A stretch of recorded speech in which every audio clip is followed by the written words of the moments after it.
వచ్చేవాడికి ఏమన్నాడు, ఇది ఒక్కడే మనకి జీర్ణించుకోలేము మనం. ఏంటది? ఈ మాట జీర్ణించుకోలేము మనము. గాయపరచువాడిని నేనే అని అన్నాడు. గాయపరచువాడిని నేనే అని అంటే ఇది చాలా మందికి నచ్చదు ఈ మాట. ఎందుకనంటే అందరూ అంటారు, అదేంటి ఆయన ఏదో స్వస్థత ఇస్తాడని, ఆయన ఏదో మేలు చేస్తాడని, ఆయన ఏదో దీవెనలో నడిపిస్తాడని, ఆయన శ్రమలు తొలగిస్తాడని, ఆయన బాధలు తీర్చేస్తాడని, ఆయన సమస్త మాకున్న ప్రతి భారాన్ని తొలగిస్తాడని మాకు ఎంతో మంది దేవుళ్ళు ఉన్న తర్వాత వాళ్ళందరినీ కూడా విడిచిపెట్టేసి మేము ఈయన దగ్గరికి వచ్చాం. ఎందుకు?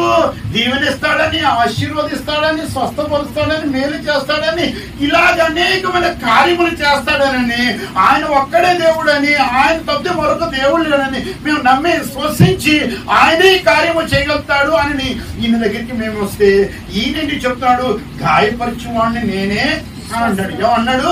గాయపరచువాడు నేనే అన్నాడు. అదే గాయపరచాలంటే మాకేంటమ్మా పని? గాయపడటానికి మేము ఆయన దగ్గర రావాలా? మాకు చాలా మంది గాయపొందాలంటే మాకు చాలా మంది ఉన్నారు. మేము గాయాలు బోల్డ్ అని అయిపోయి ఉన్నాయి. ఇప్పుడు గాయాలు ఒక గాయమా, రెండు గాయమా, అనేక మందికి అనేక గాయాలు కలిగి ఉన్నాం. మరలా ఇంకా ఆయన కూడా గాయపరుస్తానంటే ఇంకా మనం తట్టుకోలేని స్థితిలో ఉన్నాం, మేము భరించలేని స్థితిలో ఉన్నాము, మేము అసలు అది మొయ్యలేని స్థితిలో ఉన్నాము.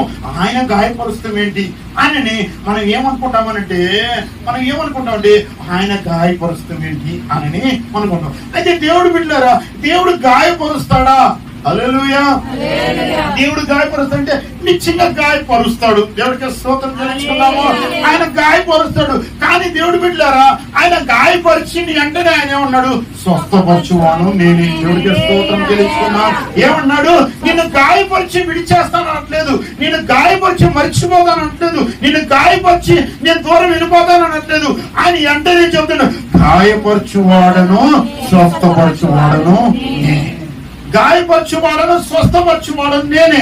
స్వస్థపరచుంటే బాగానే ఉన్నది, గాయపరచుంటే మాత్రము బాగలేనే లేదు అనిపిస్తుంది. దేవుడు బిడ్డలారా, మనం గమనించామనంటే నిన్ను నన్ను ఆయన ఏమనుకున్నాడంటే, నాన్న అమ్మ ఇదిగో నిన్ను కొలిమిలో పెట్టిన తర్వాతే నువ్వు సువర్ణమలే తయారవుతావు. నీలో మెరుపు వస్తుంది, నీలో ఇలువ వస్తుంది, నీలో ఏమొస్తుంది అంటే సౌందర్యం వస్తుంది. ఎప్పుడు? నువ్వు కొలిమిలోకి వెళ్ళిన తర్వాతే, నువ్వు అగ్నిలో కాలిన తర్వాతే, నువ్వు శ్రమ పడిన తర్వాతే, ఆ నలగ కొట్టబడిన తర్వాతే నీలో ఏమవుతుందంటే ఒక అమూల్యమైన సౌందర్యమైన రూపము వస్తుంది. అందుకోసమే ఏం చేయాలంటే బిడ్డ, నిన్ను కొలిమిలో ఎందుకు వేయాలి? కొలిమిలో ఎందుకు గాయపరుస్తున్నావు ప్రభువా నువ్వు అంటే దేవుడు చెప్పే మాట, నువ్వు సువర్ణం వల్లే మారాలంటే, నువ్వు సౌందర్యం వల్లే మారాలి అనంటే నీకు ఏమి కలగాలంటే కొలిమి లాంటి శ్రమలు. దానిలోంచి నిన్ను ఒక సువర్ణం వల్లే నేను మార్చుకోబోతున్నాను. దేవుడు బిడ్డలారా, ఆ గాయపరిచే నన్ను సువర్ణంగా చేయాలా? డైరెక్ట్ గా చేసేయచ్చు కదా అని అంటే దేవుడు బిడ్డలారా, ఇక్కడ మనం గమనించాల్సింది ఏంటి అని అంటే, ఇదిగో చేదు లేకపోతే తీపి విలువ నీకు తెలియనే. చేదు లేకపోతే నీకు తీపి విలువ తెలియదు. అదే చేదే తీపి అనుకుంటావు, చేదే నీ జీవితం అనుకుంటావు. కానీ నీ జీవితం మధురంగా ఉండాలంటే చేదైన అనుభవాలు నీకు అవసరం పడుతూ ఉంటాయి. దేవుడికి స్తోత్రం చెల్లించుకున్నావా? హల్లెలూయా. నీ కరువు రాకపోతే సమృద్ధి విలువ నీకు తెలియనే. నీకు ఎప్పుడైతే కరువు వచ్చిందో, ఎప్పుడైతే ఆర్థిక ఇబ్బందులు వచ్చాయో, ఎప్పుడైతే నీకు లేని బాధలు వచ్చాయో, నీకు దేవుడు కలగజేసిన విలువ తెలుస్తుంది. అదే రీతిగా దేవుడు చెప్తున్నాడు, నీకు ఒక నష్టములోంచి, ఒక దుఃఖములోంచి, ఒక వేదనలోంచి నిన్ను ఎక్కడికి తీసుకెళ్ళిపోతుంటే అమూల్యమైన విలువైన ప్రదేశానికి. అందుకోసం దేవుడు చెప్తున్నాడు, నీ మీద పగో, లేకపోతే కక్షో, లేకపోతే నీ మీద కుళ్ళితనమో, లేకపోతే నీ మీద ఏదో దేశము దేవుడికి లేనే లేదు. తెలిపెట్లారా, ఆయన నిన్ను ఎంతగా ప్రేమిస్తున్నాడు అని అంటే తన ప్రాణము కూడా అర్పించే అంతగా ప్రేమిస్తున్నాడు. ఎంతగా ప్రేమిస్తున్నాడు? తన ప్రాణము కూడా అర్పించేశాడు, అంతగా ప్రేమిస్తున్నాడు. అటువంటి దేవుడు, అటువంటి ప్రభువు, అటువంటి రక్షకుడు నిన్ను గాయపరుస్తానికి ఎందుకు ఇష్టపడుతున్నాడు అంటే నువ్వు ఒక సువర్ణముగా మారాలి. నువ్వు ఒక సువర్ణ. అబ్రహామును పిలిచాడు. ఏంటది? అబ్రహామును పిలిచాడు, అన్నాడు ఇదిగో నీకు సంతానం చేస్తాడు, ఎంత ఆకాశ నక్షత్రం వలె ఇసుక రేణువది. ఎంత ఇస్తున్నాడు? ఆకాశ నక్షత్రంలో ఇసుక రేణువలి అని వాటికి అబ్రహాము సంకల్పం కొట్టుకొని వచ్చేసాడు. సంకల్పం కొట్టుకొని వచ్చేసి ఇంకా ఎదురు చూస్తున్నాడు. ఎప్పుడన్నా కానీ మా మామిడికాయ తీసుకురమ్మంటదా, ఎప్పుడన్నా మా ఆవిడ ఏమంటారు ఇంకండి చింతకాయ తీసుకురమ్మంటదా, ఇంకా మా ఆవిడ ఎప్పుడన్నా వాంతులు చేసుకొని వస్తుందంటే ఆవిడ కోరట్లేదు. అంటే ఇదేంటి దేవుడేమో ఇస్తారమైన సంతానం చేస్తాడు, ఈవిడేమో ఏదో మన కోళ్ళ ఫారంలోని ఇదే ఏమంటారు హైబ్రిడ్ కోళ్ళకు టపా టపా పిల్లలు పెట్టేస్తుందేమో అని నేను అనుకుంటున్నాడు. ఈవిడికి అసలు సోయే లేదు. అసలు ఆవిడ పులి మీద కానీ చింతకాయల మీద కానీ దేని మీద ధ్యాస లేవంటే అప్పుడు దేవుడు అబ్రహాము ఇదిగో అదిగో అని 10 సంవత్సరాలు గడిపేశాడు. 10 సంవత్సరాలు ఎదురు చూశాడు. అంతేకాదు యాకోబు ఏంటది, యాకోబు తండ్రి అయిన ఇస్సాకు తోటి ఎన్ని ఆశీర్వాదాలు తీసుకున్నాడంటే నిండైన ఆశీర్వాదాలు తీసుకుని బయలుదేరాడు. ఎటువంటి దేవుడు, ఇదిగో నీ చేతికి మనుషులు ఉంటారు, నువ్వు ఎక్కడికి వెళ్తే అక్కడ దీవెన, నువ్వు ఎక్కడికి వెళ్తే అక్కడ ఆశీర్వాదం, ఇదిగో నిన్ను కొట్టేవారు ఎవరు అనరు, అది ఇది అని అనేకమైన ఆశీర్వాదాలు ఇస్సాకు ఇచ్చేశాడు. హల్లెలూయా. ఇస్సాకు ఇచ్చేస్తే ఆ ఆశీర్వాదాలు తీసుకొని ఈయన రై మరి లాభాన్ దగ్గరికి వెళ్ళిపోతుంటే దారిలో ఏమైంది అని అంటే ఒక్క ఆయన పలకరించి మంచి నీళ్ళు ఇచ్చేవారు లేరు. ఏంటది ఉండనమ్మా, దారిలో ఆయన పలకరించి మంచి నీళ్ళు కూడా ఇచ్చేవాళ్ళు లేరు. ఇదేంట్రా బాబా, ఆశీర్వాదం తీసుకున్న తర్వాత చుట్టూరు రాజు వచ్చినాడికి అనేక మంది పదార్థాలు చేసి కూర్చోబెట్టి పెట్టాలి, అది లేకుండా కనీసం మంచిని కూడా గతి లేవు.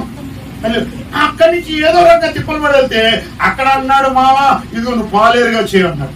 రాజవ్వాలని వచ్చినాడు యాకోబు, ఏమైపోయాడు? పాలేరు అయిపోయాడు. ఎన్ని సంవత్సరాలు అంటే 21 సంవత్సరం. ఎన్ని సంవత్సరాలు? 21 సంవత్సరం. హల్లెలూయా. 21 సంవత్సరాలు అన్నాడు. ఇదేంటి, తండ్రి ఏమో ఆశీర్వదించాడు, దేవుడు ఏమో దీవించాడు, ఇదిగో యాకోబు నువ్వు నా ఇష్టడివి అని చెప్పాడు, ఇదిగో నేను నీకు తోడుగా ఉన్నానన్నాడు. ఇక్కడేంటి 21 సంవత్సరం పాలేరుగా పనిచేయాల్సి వస్తుంది. అంతేకాదు దావీదును నూనెసి అభిషేకించాడు.